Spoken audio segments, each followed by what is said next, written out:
Hello and welcome along once again to It'll Be Alright in the 90s, the podcast that knows full well that football wasn't invented in 1992, like Sky would have you believe. Of course not. It was invented on January the 1st, 1990, when Arsenal beat Crystal Palace 4-1. I'm Stuart Pearce-Joslin, and joining me as always is Sir Alex Ferguson-Greenwood. Greenie, how are you this morning? Yeah, I'm good. It feels strange to be doing this in the morning. We normally record in the evenings due to our guests' diary. We're doing it in the morning, and I feel like it's going to be a good one. I feel like my brain is far more engaged than normal. Although, that said, we are on the tail end of the record-breaking temperatures of mid-July 2022, so I'm still suffering a little bit from that mentally, I think. So, but apart from that, I'm looking forward to the episode. How about you? How are you? Yeah, not too bad. And it's going to be a great episode today. We're talking to Rob from Premiership Years about the opening weekend of the Premier League, which took place obviously in August 1992. So we're coming up for the 30th anniversary of that this year. So we thought it best to celebrate it in the It'll Be Alright in the 90s way by making a pod episode about it. So yeah, hopefully it will be great. It's going to be a lot of fun. Lots to talk about. I'm going to have to try and squeeze it in. I think so. And one more thing. Go on for 3 days. One more thing before we start. Happy birthday for the other day, mate. I hope you had a good day. Oh, thank you. You got some really nice 90s themed presents, I saw. I did, yeah. I got a copy courtesy of friend of the pod Mole, a copy of Robin Hood Prince of Thieves, the single on vinyl. I can see it because it's a fantastic piece. It really is. Yeah, mint condition. Yeah, I got a USA 94 sticker from my laptop from my brother, Dawson's Creek t-shirt, a big bundle of Shoot magazines from 1996. People really do know me now. I think the word is out. I'm into the 90s. And I have to say as well, really lovely. For the listeners, Alex is really suffering for his art this morning. We are on the tail end of this heat wave, and for the recording, he's wearing his 92-93 100% polyester, no doubt, Norwich City home shirt, the famous Bird Boo kit, which we referred to in the very first episode of the pod, I think, as well. We did, yeah, in the kits episode, our favourite kits. And I think it will probably get a mention later as well. But I should imagine so.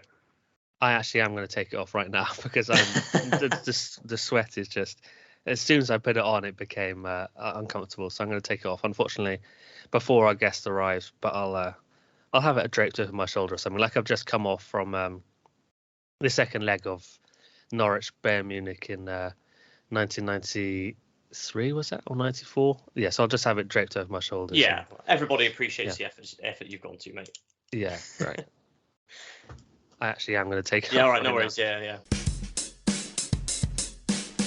Before we go any further, this episode of It'll Be Alright in the 90s is sponsored by Arrow Football Boots. If you simply quote the code ALRIGHT90s at participating branches of Giles Sports, you can receive 10% off of any boot in the EX range. That's Arrow. Excitement for your feet. The boot of choice for Ray Wallace, David Burrows, and Steve Bold. Oh, brilliant. I think as been mentioned a couple of times before, that's what I wore. I was handed them down from my brother back in the school PE days. So yeah, a big Greenwood products brand, Arrow. So good to have them connected to the pod finally. Absolutely. My first pair were Arrow as well. I think I mentioned this. I think they came from a car boot sale. I'm not too sure. But I definitely had a pair of Arrows in my nascent footballing days. So, yeah, very, very glad to have Arrow on board with the pod.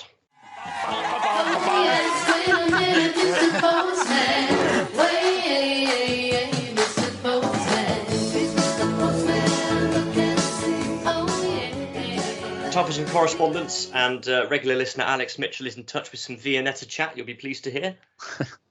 Yeah, what's he got to say for himself?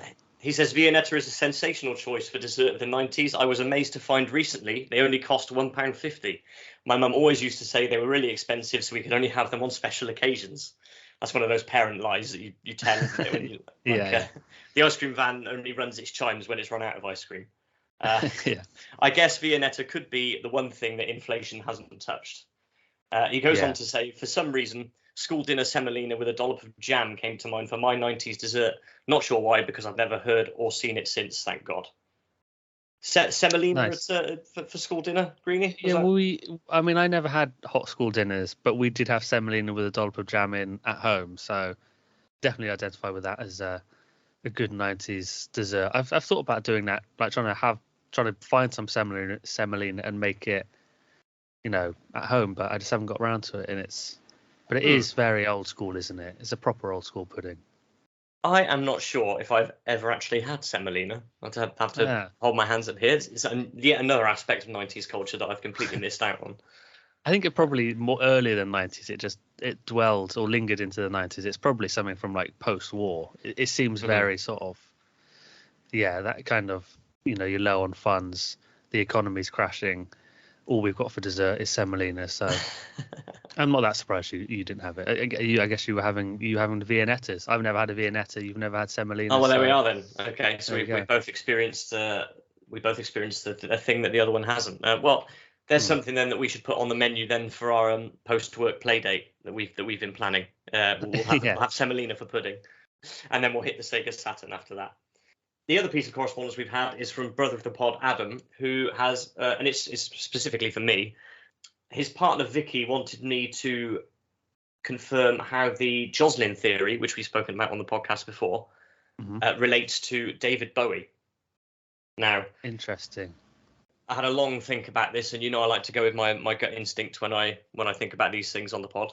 But I think I was clear in saying when we brought up the Jocelyn theory in the first place that obviously it doesn't apply to every band or artist, and I don't think it applies to David Bowie. I don't think there is a David Bowie hit that is overplayed or not very good or for whatever reason isn't on the same level as the rest of them. I don't. There are a few bands that this applies to. I think the Rolling Stones are another. So yeah, I'm going to have to say, Adam and Vicky, that you might have beat me there. I don't think the Jocelyn theory does apply to David Bowie, but I don't know if you have any thoughts on this. I'm not into Bowie. I don't really know much of his work other than those big singles, so I can't really comment. But I think maybe certain artists are. I sort of combined artist and artiste there into one weird pronunciation of the word. I think there are some that maybe transcend the theory just because they're so big, like the Rolling Stones and Bowie. Maybe the Beatles do as well. I think you'd be hard to think of the big Beatles song. I mean, when these bands have such a big catalogue, you can't pick out like one big single like you can with, say, I don't know, the Stereophonics or the Killers or those sort of bands where they have like one or two huge singles. So maybe Bowie just transcends the rule, and it's not a shortcoming of the theory itself. It's just that it doesn't fit those sort of bands. You can't apply it for that reason. So I think you should let yourself off. I think the theory is still strong. Oh, thanks, mate. Well, I couldn't have explained it better myself. So there we go. If you have any other artists which you'd like me to test the Jocelyn theory on, please do let us know, and we'll put them to the test. Excellent. I don't have any correspondence, but I do have a couple of updates, personal updates. Well, not personal. They're just updates from me. One is just a correction, and it was just, I felt a bit embarrassed when I realised, because I was listening back whilst editing the party episode, which was the last episode we did. I said in that Gran Turismo 1 came out in 1996 or maybe 97, but it was I don't know why I said that. It was actually released in 1998 in this country. Of course, it didn't come out in 96. I could have got away with saying 97, but 96 was just laughable, so I had to correct that. And you know how on this pod we are sticklers for precision and accuracy. Absolutely. So yeah, we hold our hands up when a mistake's been made. Definitely. Yeah. And then I found this on Wikipedia about one of our previous recent sponsors, Great Mills. I found this excerpt I'm going to read out. It says that originally known as Clapton Building Supplies, the first store was opened at Powelton, Somerset in 1972 by Tony Blackburn, an unwell Dulux dog, and a staff of 4. And that's all it says, which sounds like the best opening ceremony I've ever heard of. I'd have loved to have been there. An unwell Dulux dog. Do we know what ailment was struck down by at the time? Presumably someone left a lid off a bottle of emulsion or something, and it got his nose in there, and why it's got that job as a Dulux dog. It's got tendency to get his snout in there. That is brilliant. So yeah, if you've got any opening ceremonies that can beat that, then do let us know. Or if you've got any other Great Mills memories, we'd love to know if you can beat Jocelyn's urinating in the 2x4 aisle. I have been. Funny we should be speaking about this. I have been targeted by some advertising recently, which is advertising to me. Frank Bruno is making a personal appearance to open some sort of carpet warehouse near Swindon in the coming weeks, and he's going to be signing copies of his new book as well. So it's like Carpet Monster or Carpet, I don't know. But yeah. No, I don't know. It's a bit too. I mean, if it was in Chippenham or so somewhere within a reasonable drive. But no, I don't think I'll be going to Swindon. No, you're not going to go north of the M4 for Bruno, are you? Time now for what's the most 90s. We didn't do this last time, so it's good to have the feature back. And in keeping with today's topic, I'm going to ask you, Jocelyn, what the most 90s football song is, not including, for obvious reasons, Three Lions and World in Motion. Which we just thought were too, we didn't need to include them because they're too big, too obvious. So what were your thoughts? Well, I've gone with the first football song that filtered into my consciousness after Three Lions, and I also remember the occasion as well, very well indeed. So I've gone for Blue Day by Suggs and the Chelsea 1997 FA Cup final squad.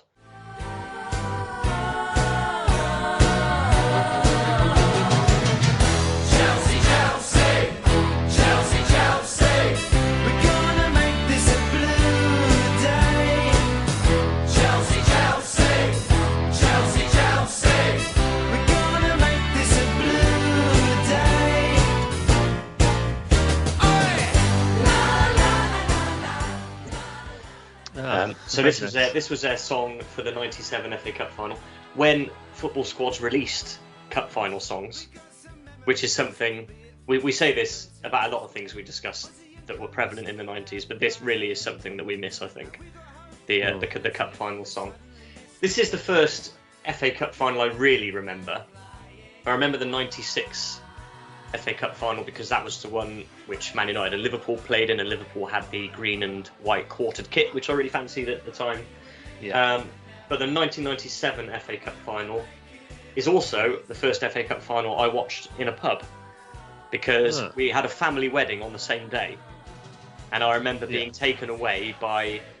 I mean, I can't remember who it was now. It wasn't a member of my family, so it must have been. It was one of my cousins. One of my cousins was getting married, so it must have been one of. It was somebody, I was entrusted to this person's care, and they took me to a nearby pub, and we watched the first half, I think, of Chelsea Middlesbrough from 1997, and obviously memorable for many reasons. Roberto Di Matteo's goal after 42 seconds, I think, which was the fastest in FA Cup final history for about 10 years, I think, until it was overtaken. That's also the season that Middlesbrough got to both domestic cup finals and got relegated. Because of having the 3 points taken away against when they couldn't fulfil the fixture against Blackburn. I think they had flu in the squad and they said they couldn't play, and the league docked them 3 points which would have kept them up. Wow, that's harsh. Yes. So I remember the cup final well. I think it was 2-0 to Chelsea in the end, and so I've gone with Blue Day just for that overall memory of my first real FA Cup final. So what have you gone for? Well, unfortunately, I feel like you might be wrong because, Stu. Okay, all right. This, I mean, maybe this is going to be a bit cheeky because we were trying to exclude the sort of more obvious ones, but I feel like this has to be, it just can't be anything other than Vindaloo because it might be the most 90s song, let alone the most 90s football song.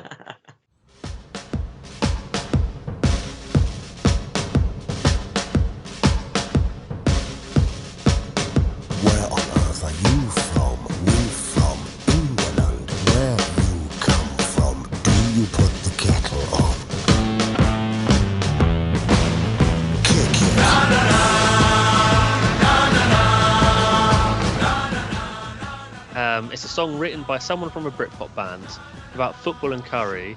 It's chanted, not sung.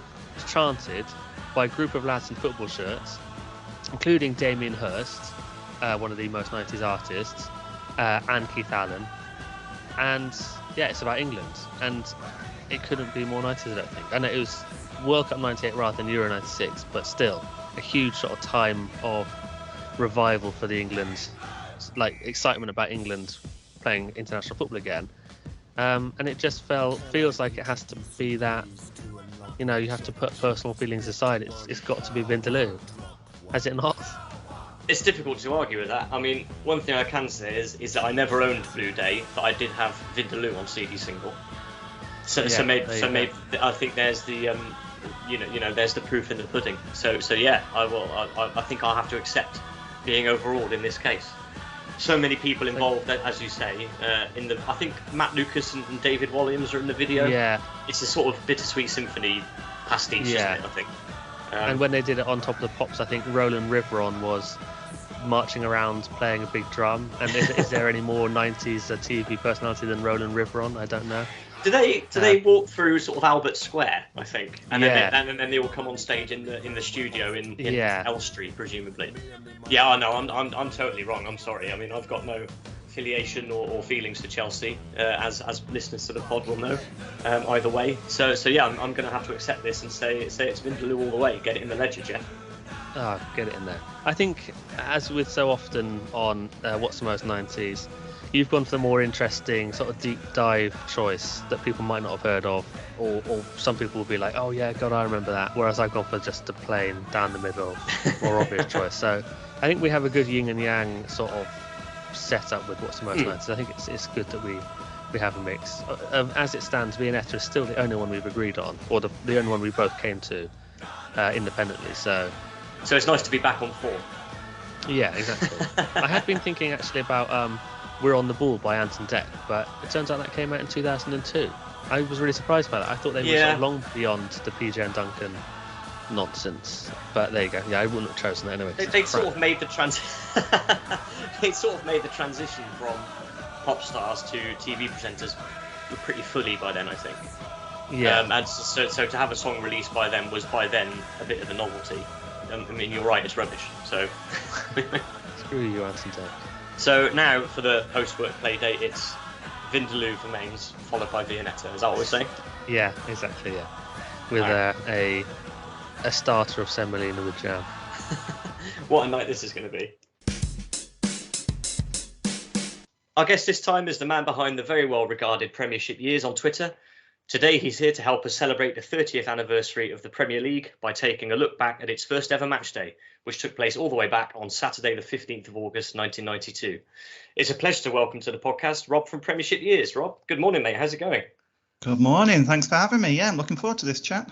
So in order to start this look back at the first ever Premiership weekend, we're going to start with a look at the classified results, read by James Alexander Greenwood.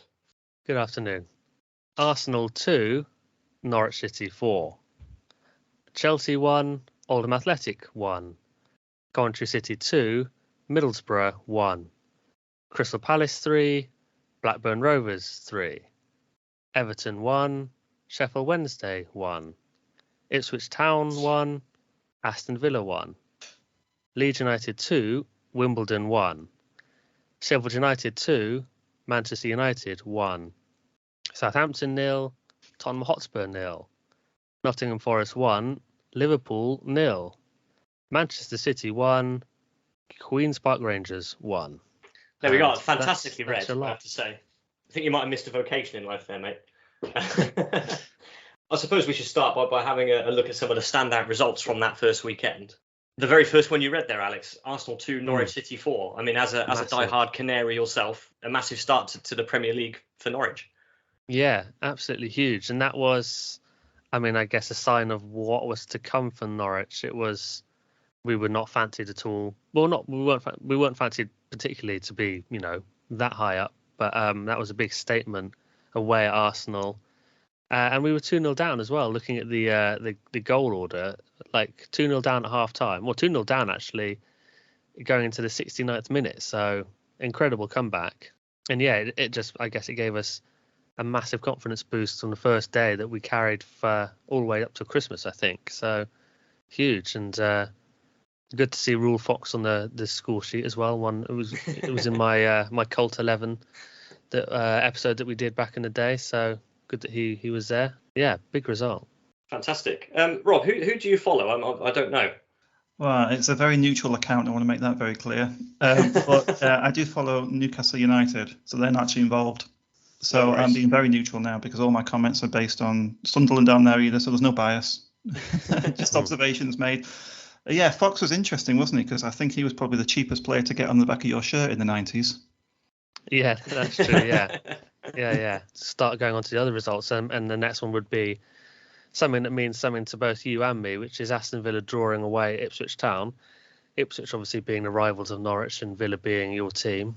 Yeah, it looks like you grabbed a late equaliser.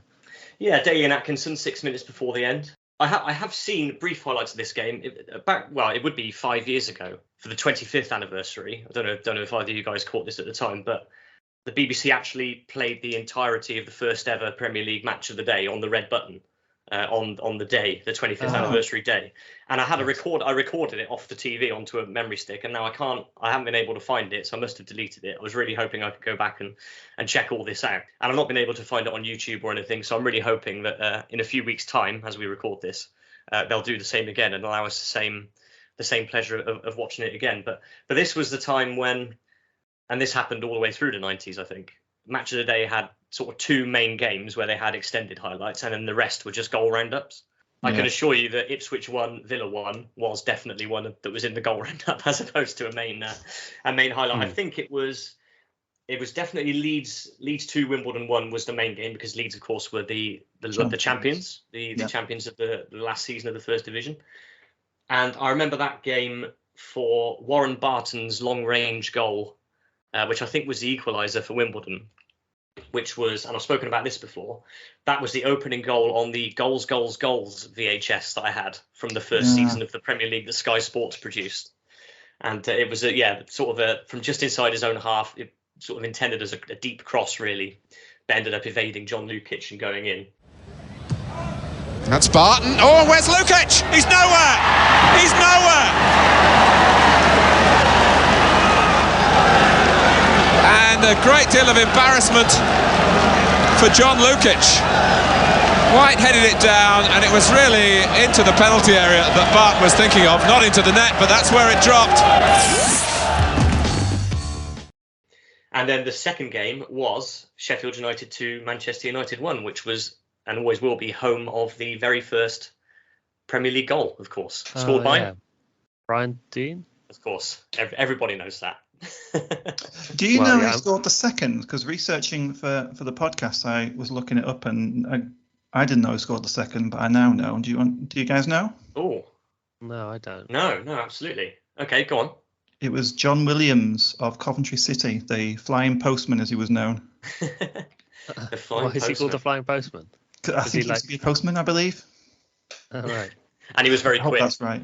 And he was quick, yeah. He'd won quite a famous sprint race at the Rumbelows Cup the year before that, maybe? Yeah, that does the rounds quite a lot, doesn't it, on the sort of pages that we all follow. That's right. Yeah.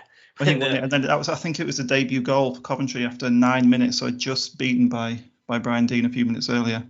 Other notable results here, I mean, we have Palace 3, Blackburn Rovers 3, which was Alan Shearer's debut for Blackburn. I think he scored twice.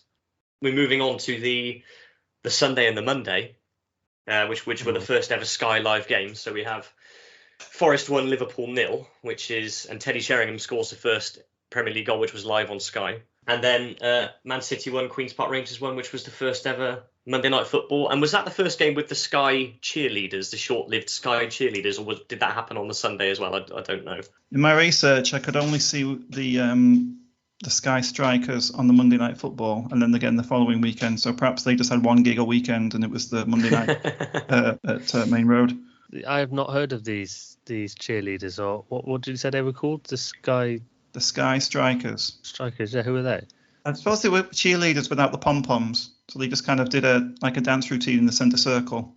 I think Sky were this whole new ball game malarkey. They were just trying to find ways to Americanise the whole brand they were building. I think it was mainly that. They had, I remember the Monday Night Football as well. They had a parachutist come in with a match ball. Those kind of gimmicks were all over the place from Sky in '92. A whole new theme, Monday Night Football on Sky Sports. These are the Sky Strikers. who you'll see plenty of up and down the country over the next few months. This the official launch of the Sky Sports Premier League anthem, Alive and Kicking by Simple Minds.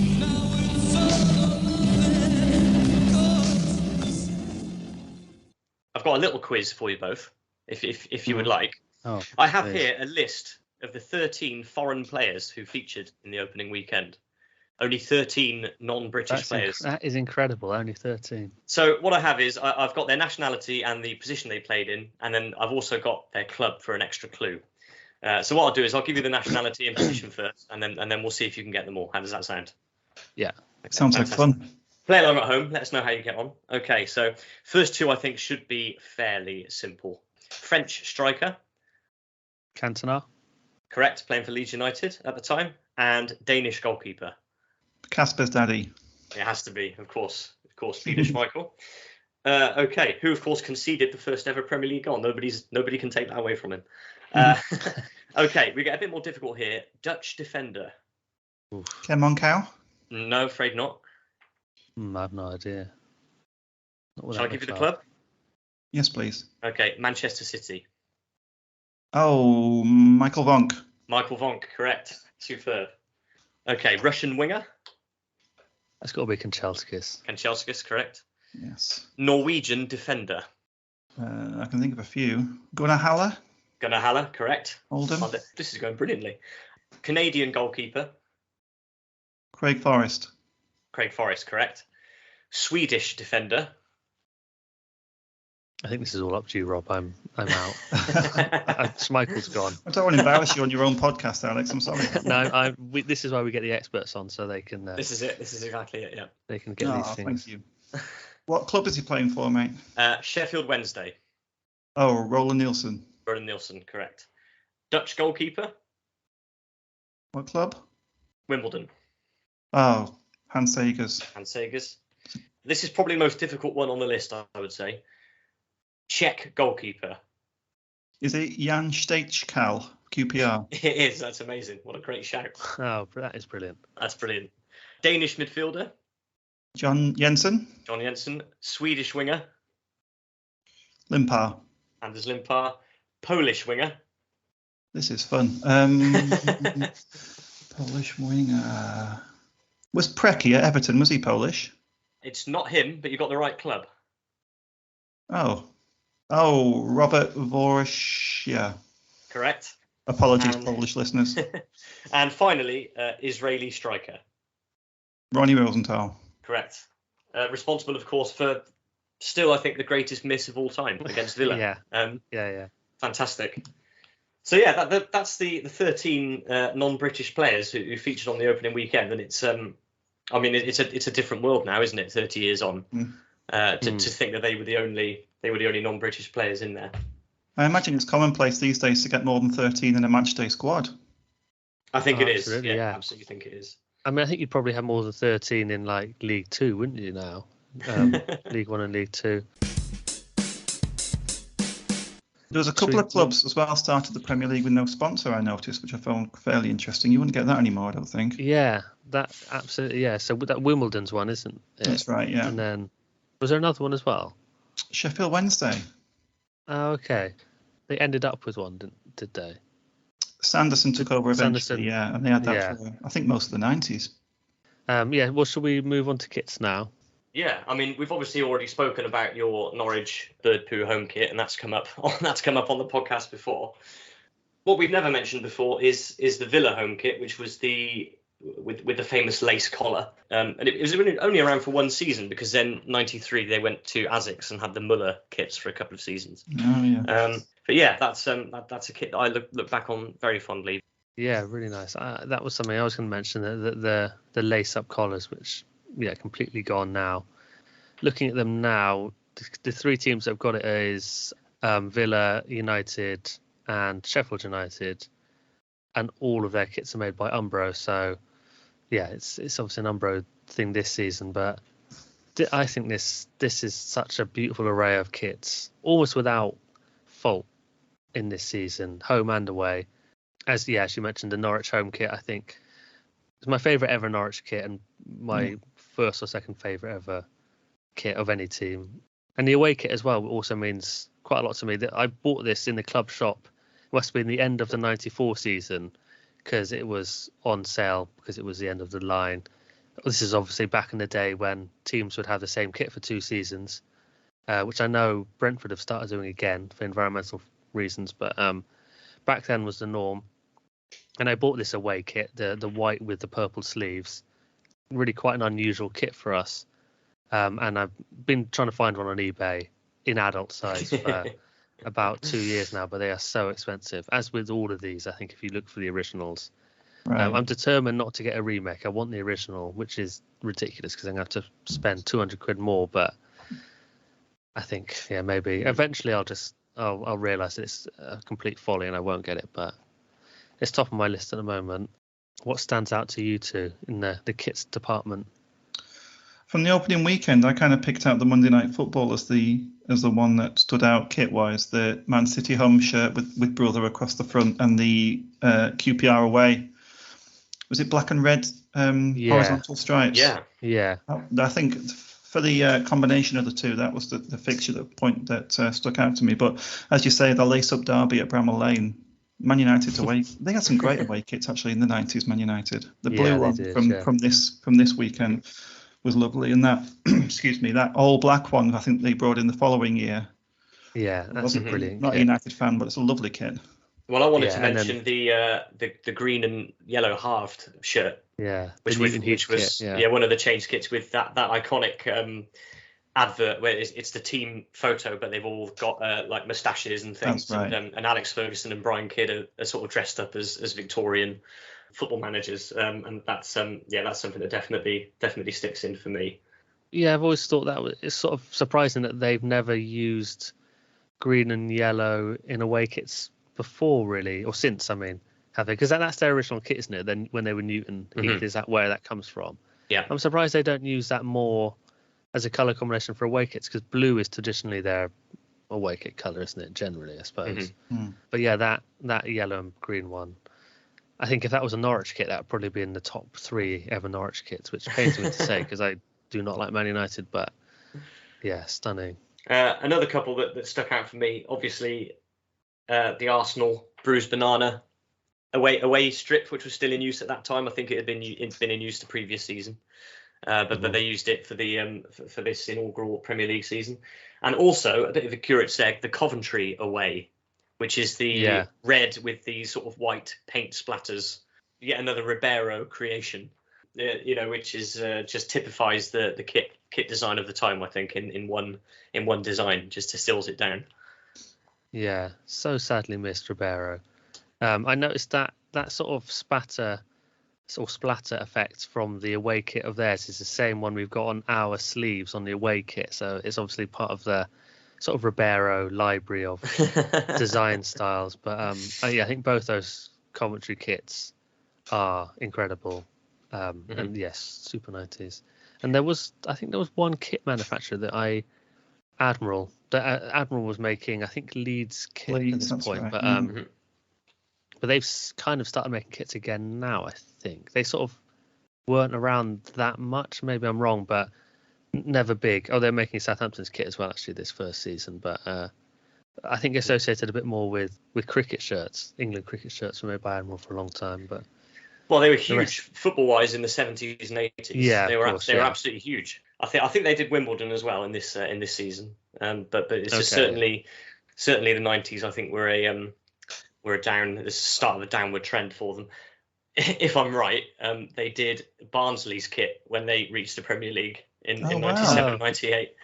I think that might have been their swan song, so to speak, for top level kits. And the sponsors, I know, Rob, you touched on that with the lack of sponsor for Wimbledon and Sheffield Wednesday at the start of the season, but there's some really nice, quaint sponsors that sort of hark back to a gentler age before online gambling took over completely. Like, we got Commodore computers. It's so old school.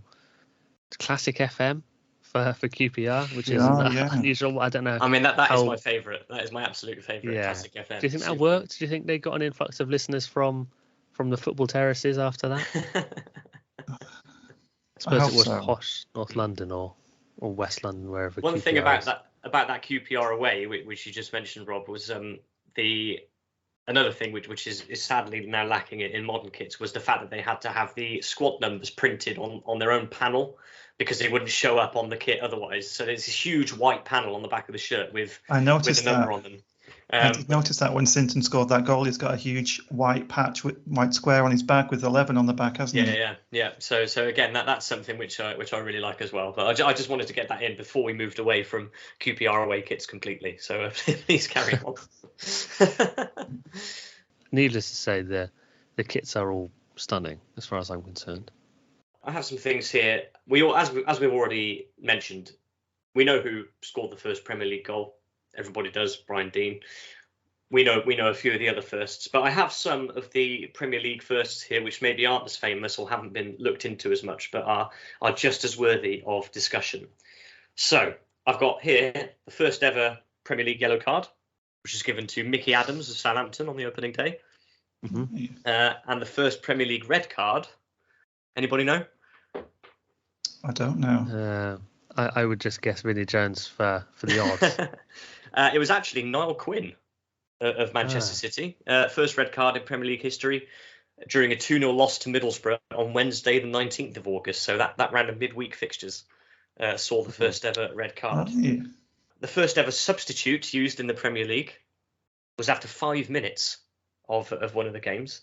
And again, it's good old Manchester United who hold another record. Mike Phelan came on for Paul Ince after 5 minutes of that game against Sheffield United. So he was the first ever Premier League substitute. The next one I have seen so many times because it formed part of something which I have watched so many times over the years. The first ever Premier League own goal. Now, I'm sure you guys will have seen this. Scored by a goalkeeper. It's Mark Crossley. Scoring for Blackburn against Forest, who he was playing for, in September. So we went a whole month of games without an own goal being scored before this. And it was featured on the first Own Goals and Gaffs tape with Danny Baker, which I watched ad nauseum when I was young. I think if I remember rightly, Mark Crossley sort of takes a corner very well, very, very commandingly, but then as he falls to the ground, just drops the ball, rolls over, and it rolls into the net, and thereby scores the first ever Premier League own goal. Both Alex Stepney and Pat Jennings are that rarest of creatures, goalkeepers who have got on the score sheet. Now welcome, with a slight difference, Mark Crossley.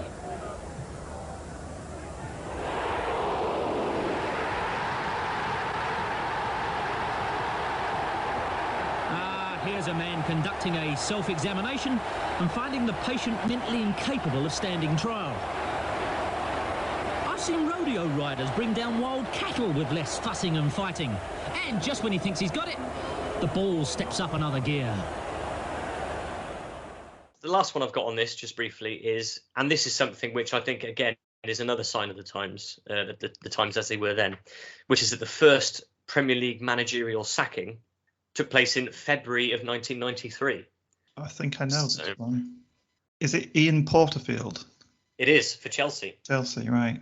Yeah. So that's very much setting a pattern that Chelsea would continue in the 2000s. Indeed, but nowadays, if a team hires a new manager and things aren't working out, I mean, a few years ago, I think the most extreme, Frank de Boer took over at Crystal Palace and then had 3 or 4 games before they sacked him. So for the first sacking to take place when the season has been alive for 5 or 6 months, I think is something that you would not see nowadays.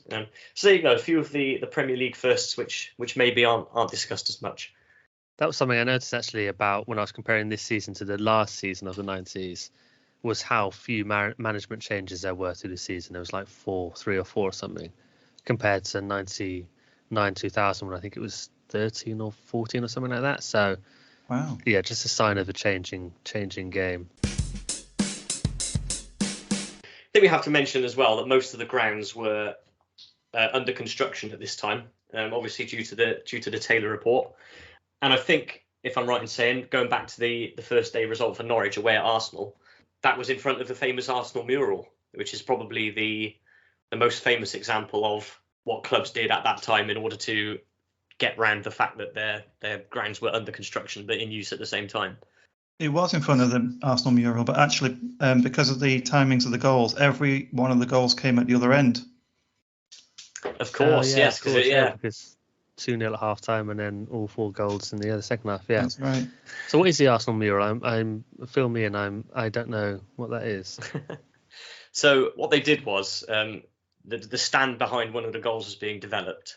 So they put up these huge sheets of plywood, I suppose. I don't know, but they had these boards behind the goal, and they painted a stand with fans in it on this wall nice. to make it look like there were fans in the stand behind.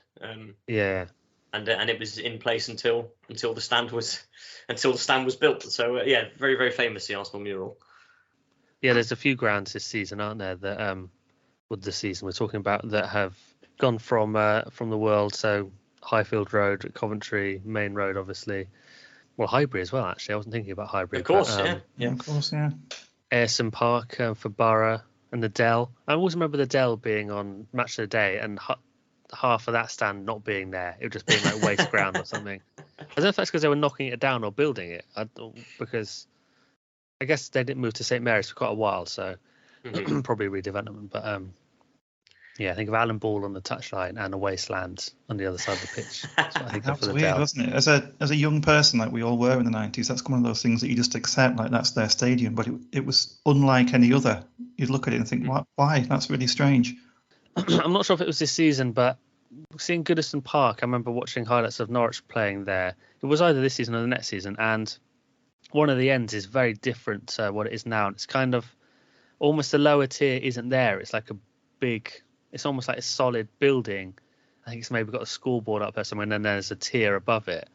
I don't know what was going on there. It looks almost like a baseball stadium, just really different. But they must have redeveloped that at some point in the 90s to make it a proper stand. But yeah, I guess it was before they were maybe they couldn't get the punters in or something, so it wasn't worth building them up. But stadiums now, it's just get in seats where you can, isn't it? The most maximum use of space, filling in corners and everything like that. So that's it. And the drawback with that is that you lose these grounds that have these idiosyncrasies. So the baseball stand at Goodison Park, or the stand behind the goal at the Dell, which had one row of seats at one end, going up to a full row of like 30 or 40 seats at the other end, as I seem to recall.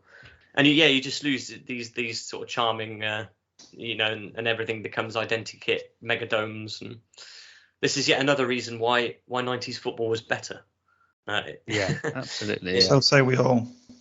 Actually, I've got a quiz question of my own here, which you may both have researched, I'm not sure. But do you know what the lowest attendance was for the whole season? This isn't just the first weekend, but the whole season. What was the lowest attendance? Whoever gets closest gets the point. Oh, that's fun. Okay. Oh boy, I think I could be really, really sad here. I know it was Wimbledon Everton. Mm-hmm. Is that right? It was, yeah, correct. I think. Boy, if this is right. Oh, you're going to get it bang on, aren't you? I think it was 3,039. It was exactly 3,039. Yeah. Surely that's a bonus point. Yeah, bonus point. 2 That's points, terrible, though. No, don't applaud that. That's awful. I worry about myself. But in this forum, you've impressed us, so well done. Oh, well, no, thank you very much. You've finally been able to use that knowledge. Having a team in the top level of football that has an attendance of just over 3,000 for a top level game in the capital city, it wouldn't happen, would it? No, I think it's wild, really. And yeah, like Rob said, they didn't have a sponsor either, so I don't know if that's because they just literally couldn't attract one, or they just couldn't get one that had the right budget. But yeah, 3,000 for an attendance for Premier League is unheard of. We spoke about radio stations sponsoring clubs earlier, with Classic FM sponsoring QPR. I think I'm right in saying that the following season, LBC were the shirt sponsors of Wimbledon for a couple of years after that. And then they went, of course, most famously had LNX Computers. I've seen that sponsor, but I never connected the dots to the radio show. I just thought it was something else. I think it even had the frequency in smaller letters on the front of the shirt. LBC 97.3 or whatever it was. I'd like to talk about Match of the Day if I could. So as I said, the BBC were very generous in repeating the first Premier League match of the day in full 5 years ago for the 25th anniversary, and I'm hoping that they'll do the same again in a few weeks' time so we can appreciate it in all its glory. But there's a lot floating around on YouTube if you want to have a look, and there are a couple of elements of it which I'd like to discuss. So first of all, there was a segment called Brooking's Brief. Have you guys seen this in your investigations on YouTube? So essentially, Trevor Brooking travels to a different Premier League ground each week and does an in-depth report on that club. So there's a couple on YouTube. One is on Liverpool playing away at Wimbledon, and I think Liverpool were going through a bit of a rough patch at the time under Graham Souness, and Trevor Brooking went to report on that. And there's another one which follows a day in the life of the Sheffield United physio, who rather incongruously throughout is wearing a golf baseball cap which has got Max Fly written on it, which is a golfing brand. I don't know what Umbro thought of that. So some investigative reporting, I think, from a Premier League ground each week on Match of the Day would be something. Maybe we could send, Micah Richards to the Amex or something like that to go and have a behind the scenes look. I was just going to say that's something that I guess transferred a little bit into Football Focus, hasn't it? Well, Football Focus was around then, I guess, wasn't it? I remember watching it when I was young, but that sort of stuff is maybe bled into that a bit more. But I suppose so. So when they go to very Football Focus, yeah, they do it when it's like FA Cup first round day, and you've got a team from the the Northwest Counties League who have made it through to the first round, and they do an outside broadcast from there, don't they? I suppose so it does live on. You make a good point. It does live on. The other thing is the dance music that they used to use in the goal roundups.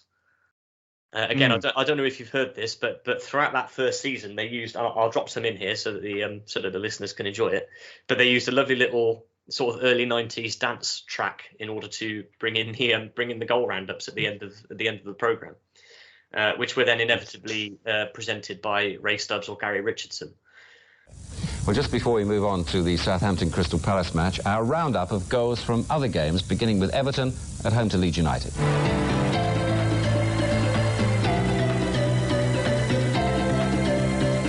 Everton manager Howard Kendall recalled Tony Cottee for only his 7th league game of the season, but made it very clear he wanted perspiration as well as inspiration from the £2 million striker whose contract is up at the end of the season. Yeah. Speaking of dance music, do you know what was number one on this opening weekend of the Premier League? Oh, that's fantastic. No, I don't, but please carry on. I'm sure I'm not going to sing it, but I'm sure you'll know the song. It was Rhythm is a Dancer by Snap. That's iconic 90s dance tune. I was really hoping it was going to be Ain't No Doubt by Jimmy Nail, but I think we might have missed it by a couple of weeks. No, great shout, yeah. Well, actually, now you mentioned Jimmy Nail, fun fact that really is pretty inconsequential and boring, but I remember being in the Newcastle club shop once at St James's, and they were selling Jimmy Nail's autobiography. And I had to ask my dad who that was, like, did he used to play for New? Why is that in the club shop, at the official club shop at the stadium? I thought that was really strange. I still think it's strange. He had no affiliation. I know he's a Geordie and he's a Newcastle fan, but he had no affiliation. Like, here's a Geordie bloke off the telly, so I get that in the club shop. I found that bizarre. Left over from a signing, maybe. Maybe there'll be some Frank Bruno books left over at Carpet Remnant World in Swindon, following his signing coming up in a couple of weeks. That'll make no sense to you, Rob, but we were discussing that just before you came on. Okay. Jimmy Nail gets mentioned a lot on this pod, and yet we've never actually discussed anything that's directly to do with him. But he seems to come up a lot. He's a spectre in the background, isn't he? An ever-present spectre. I love that. Jimmy Nail gets mentioned a lot on the news, but that's fantastic. I noticed that in the 3 relegated teams that went down that year, Palace, Middlesbrough and Forest, if the table was only based on away games, none of them would have gone down, but Leeds would have finished bottom, and they were the champions. I find that fairly interesting. Leeds didn't win a single away game, did they? I don't think. That's right. Yeah. They got 7 draws and lost the rest, and would have finished bottom in the away table with no wins. 7 points. It's quite alarming that the champions to go a whole season without winning away. Yeah, it's really, really strange. I'm not sure what would have precipitated that from being. I mean, I suppose it's like when I did my business studies GCSE and got an A and then got an E at A level. It's exactly like that. Something happens in the intervening time, which means that it all goes wrong. The Leeds would have been in Europe, wouldn't they? Was that the season they played Rangers? Yeah, it was. In Europe. So perhaps that provided a distraction. I'm not sure. We're going to move on now and talk about the final game week of the 90s, having obviously started with the first one. So that is, of course, part of the 99-2000 season. And before we get cracking on the conversation, here are the fully classified football results read to you by James Alexander Joslin. Arsenal 2, Leeds United 0. Bradford City 0, Everton 0. Leicester City 1, Newcastle United 2. Liverpool 3, Wimbledon 1. Sunderland 2, Manchester United 2. Watford 3, Southampton 2. West Ham United 1, Derby County 1. Aston Villa 1, Tottenham Hotspur 1. And finally, Chelsea 3, Sheffield Wednesday 0. So there's your classified results. And the first thing to mention is that if you were counting those, and you should have been, you'll notice that there's actually a fixture missing there. There's only 9 games. And I can tell you that Middlesbrough versus Coventry was postponed in that game week. Mm-hmm. Now, if we look back at the results from the first day, you will see that Coventry City beat Middlesbrough 2-1 on the first day of the Premier League season. So how nice would it have been to have had the same two teams playing on the first and last games of the decade for their respective clubs? But it must have been the weather got in the way. I can't find any confirmation on that. But being as it was the 28th and 29th of December, you would imagine that's probably the reason. I'm so sorry to make an obvious joke, but Middlesbrough didn't always turn up for games in the 90s. So one obvious place to start, I suppose, is Bradford City being in the Premier League and now obviously down there in League Two. I think they had 2 seasons. Did they make a great escape in their first year? That's right. I think they might have beat Liverpool at home on the last day to stay up. Is that when Stuart McCall fell off the car in the car park and didn't spill any of his beer? That was the year before when they got promoted in '99, I think. Of course, yeah.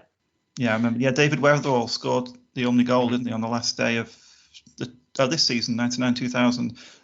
So of the 2 seasons we're talking about, are they the team that is now furthest from the Premier League, or would that be Oldham? Oldham, I don't know what league they're in now. Oldham. I think Oldham went down from the Football League, didn't they? Yep. It is Oldham now because they were relegated to the National League in the last couple of months. So yeah, Oldham become the first team who have played in both the Premier League and the National League, I believe. Oldham, we should have spoken about this before, but like Bradford, another team that stayed up by the skin of their teeth on in their first season with that sort of miraculous 4-3 win at home to Southampton.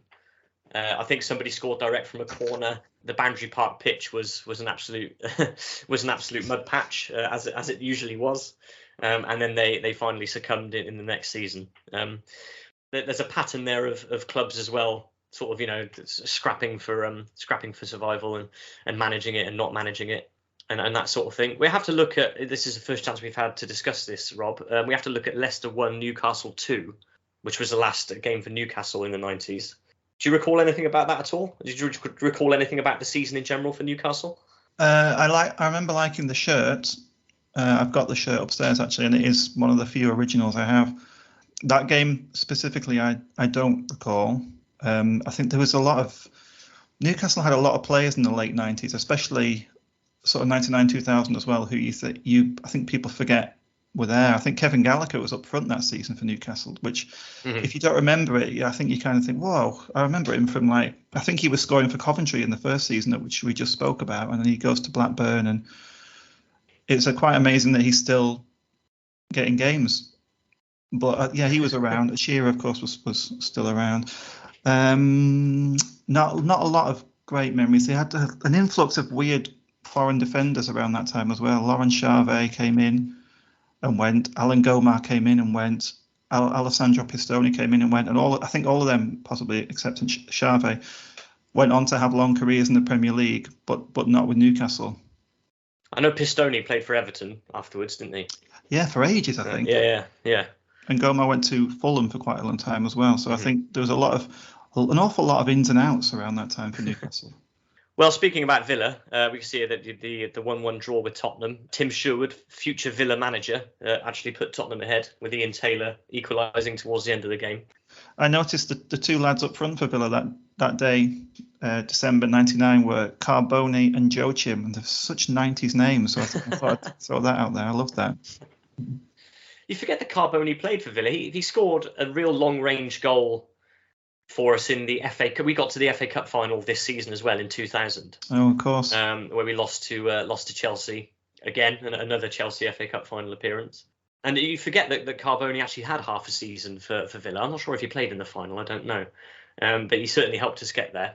And yeah, Joachim had a big run. I think Dion Dublin was at the club, but was injured around this time. So yeah, this was when Villa were actually could be relied upon to perform, quite well in the league and cups, but not. I mean, I always say this: they won the League Cup in 1996, and this is just before I started following them properly. And I think they saw me coming and decided not to win anything since. I seen Norwich. We're in our wilderness years in 99-2000. We're just a few years before we got back with Nigel Worthington in 2003. So yeah, I would still have been watching Match of the Day as usual, but struggling to motivate myself to support anyone particularly at this point, I think. But by all means, you two should enjoy your reminiscing about your clubs in '99. Well, we've all had our wilderness years in the Championship since then. I don't think it took Newcastle as long to return to the Premier League as it took Villa, but we've certainly all been there. Yeah, sure have. I think 2 years for Newcastle, 2 years as champions, straight back up. Where did Newcastle United finish this season in '99? Is it sort of mid-table-ish? Actually, I can look it up. I think this is the year Bobby Robson returned after a terrible start, and then we picked up obviously a lot, and then the following years we would qualify for Champions League football again. Mm-hmm. But yeah, there was a couple of years there with Dalglish and then Hullett where they were going nowhere. They had some terrible players. Alan Shearer got his second career big injury around that time as well, 97. He missed a large chunk of it, and that's when we had Ian Rush and John Barnes up front, which was horrific. Was it Bobby Robson's first game in charge where Newcastle beat Sheffield Wednesday 8-0? That's right, yeah. September, October time, I think. It looks like you finished 13th in the end with qualification for the UEFA Cup first round, which I don't understand. Did you win a cup or something? Did you win the League Cup? We got beaten in the FA Cup final in '99, so perhaps they got, and obviously United won the treble, so they will have been in the UEFA Cup by default, I suppose. I was going to quickly ask you what the lowest attendance was of this season, of the 99-2000 season, to see how it compares to the 92-93 season. Would it be a team like Bradford or Watford possibly playing at home who maybe have a smaller ground at this point? Funnily enough, it was Wimbledon again. At Wimbledon versus Coventry City. Whoever's closest gets the point. Well, I think it would have moved on from the bad old years of 3000. I will say 7,400, something like that. Oh, I think higher than that. I'll say 11,000. Rob, very, very good. It's 11,717. So things are picking up a little bit at Wimbledon. Obviously, they don't know what's around the corner there at this point. Yeah. Well done. Another point to Rob. Do you know who scored the last goal of the 90s in the Premier League? Oh, that's a good question. I mean, I know that Ian Taylor scored Villa's goal in the 75th minute against Tottenham. It's just a case of whether any of Chelsea's 3 goals against Sheffield Wednesday were scored any later than that. As I know that he definitely scored, I'll say Ian Taylor. I have no idea, so... It was Jody Morris who scored for Chelsea in the 83rd minute of their 3-0 win over Sheffield Wednesday. Wow. Well done, Jody. Morris. And also, actually, I'll ask you, which 2 managers were still managing in the league from the 92-93 season in this 99-2000 season? Well, Ferguson. Yeah. Joe Kinnear? No. Well, that's a good guess. Yeah, good guess. I'm assuming this manager has changed clubs? He has, yeah. He has, okay. Was George Graham still around then? Correct, George Graham. And sorry, Stu, you're absolutely right. Joe Kinnear was still there. Well done, you both got the other two answers there. So any final thoughts then on the first and last Premier League match days of the 90s? And possibly, we've discussed how much that things have changed between 1992 and now, 30 years later. But how much have things changed between 1992 and 1999 even?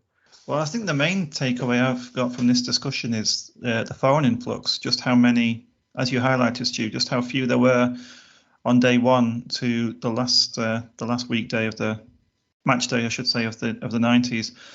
As we touched on, it's still going on now. There's so many foreign players from all over the world. I think Sky tried to push that, I think, when they kicked it off, and certainly through the 90s, it's the game watched around the world, and it's the most watched league and the most cosmopolitan league. And they're probably right. The clubs were scouting from all over the world, possibly using Championship Manager as a base, like I was.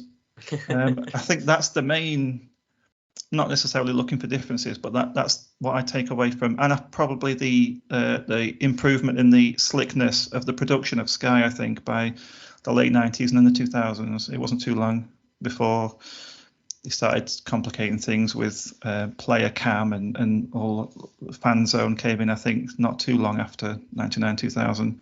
For me, I would just like to see a return to attendances of 3,000, laces used in collars on kits, and Brookings brief. That's what I would like to see return. And that's all I have to say on the matter. And more Flying Postman, please. Oh, absolutely. And yeah, the sprint challenge. We'll get the fastest player from each team and do some regional knockouts and then have a final. Yeah, the podcast can sponsor it. We'll bring it back. Well, surely they'll get on board with that. Well, I want more power tool and lumber yards on sports sponsorship, football kit sponsorship. I want more grounds that are half built, more waste ground, off to one side of the pitch, and I want lower attendances. That's what I want. Let's go back to that. And more people who look like Alan Cork. Yeah, exactly. More people who don't look like they should be playing the game. Bald with a huge beard. Yeah. But I think we're all in agreement, aren't we, that it was better back in the day, as we so often are on this podcast. What a perfect place to end things there. Rob, thank you so much for joining us to take this trip down Premier League memory lane. Just before we go, can you just tell us a bit more about your Twitter page, where we can find it and how people can generally get involved? Thank you for having me. Yeah, I've loved it. The Twitter page is called The Premiership Years, and that's at Premiership Years, YRS. And on there, I just post old pictures, rare pictures, I hope, little facts, did you know this about 90s football? And we stay within the timescale of the Premier League when it was called the Premiership, so 1993 to 2007, so nothing before, nothing after. And yeah, get involved, follow us. We put new things on every day. If you're into the 90s, if you enjoy this podcast, if you enjoy football from that period when you were growing up, just follow us and enjoy and get involved. Fantastic. Thank you very much. And one final question before we let you go. We do like to ask all of our guests who come onto the pod, what thing from the 90s would you most like to bring back? Great question. Here's my well-prepared answer. I think it would be the delight I had when I opened a packet of stickers. The young fascination I had and the joy when you open and see all the different names and colours and faces from the mid-90s, that feeling of not knowing who you're going to get and the excitement, anticipation of who you've got in the packet that your mum's just bought you for 25p. It's an innocent thing, and I don't think I'll ever feel that way again. That's quite a somber. Sorry about that. No. An absolutely superb answer. I still remember very well finally getting the Mark Bosnich in the from Chaplin's in Corsham. For the Panini's PFA sticker album from '97, so I know the feeling well, and I'm sure Alex does too. Absolutely, yeah. Rob, thanks so much again for joining us. It's been a pleasure to have you on the podcast, and I'm sure we'll have you back sometime.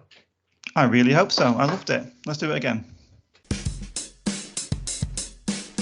Well, that was a lot of fun, and some very niche elements came up there, and some fantastic football match attendance knowledge from you there, Stuart. I don't know how that is stuck in there. I don't know why it's stuck in there, but it's there, and it will probably never leave.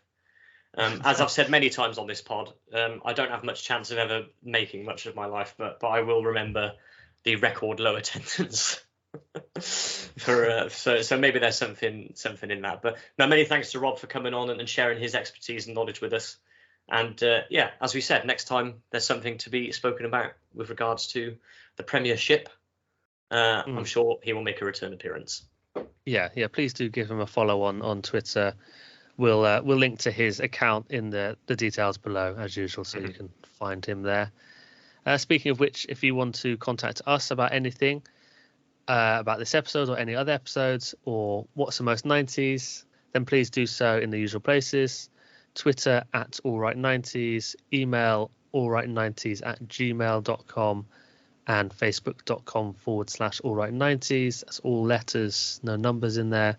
And on Instagram, we are allright.90s.podcast. So please do get in touch.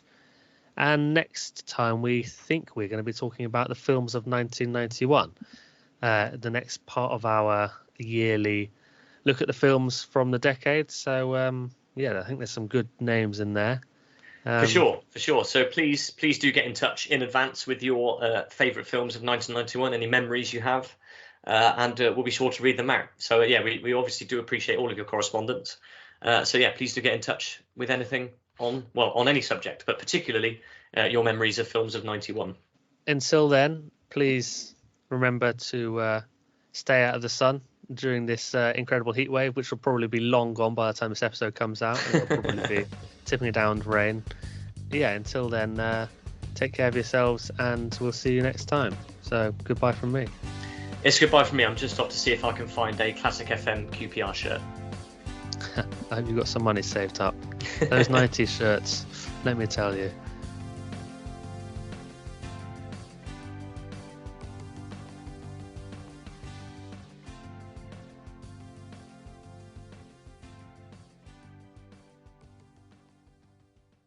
And the cat has just made an appearance.